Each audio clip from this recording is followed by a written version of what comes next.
Hi guys, isang magandang hapon. Dito po ngayon kami sa isang ah, construction elevator na kung saan ay na nag-shutdown lang siya tapos ibinalik, nag-trouble na siya, guys. Kaya tumawag po ako ng technician upang i-troubleshoot. Ngayon, ang sabi ng technician ay kailangan daw mai-setting na maayos sa inverter. So, kailangan ng password ng inverter. So, ganun nga ang ginawa ko, guys. Hiningi ko yung password sa pinagbilhan nitong elevator na to, construction elevator. And then, una binigay, mali. And then, pangalawa, ganun pa rin. And then, yung pangatlo, binigay, gumana.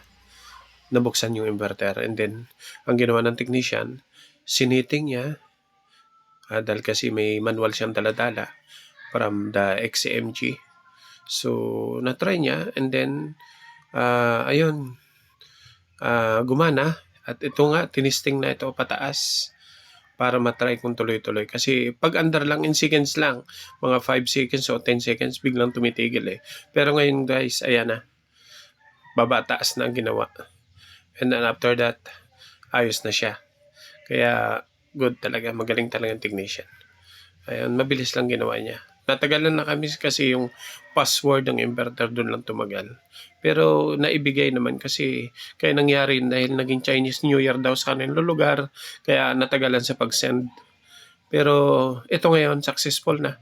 Nagagamit na at nakakasakay ng mga tao baba taas kasi 10 floor yan eh, nahirapan. Thank you guys sa panonood. God bless po.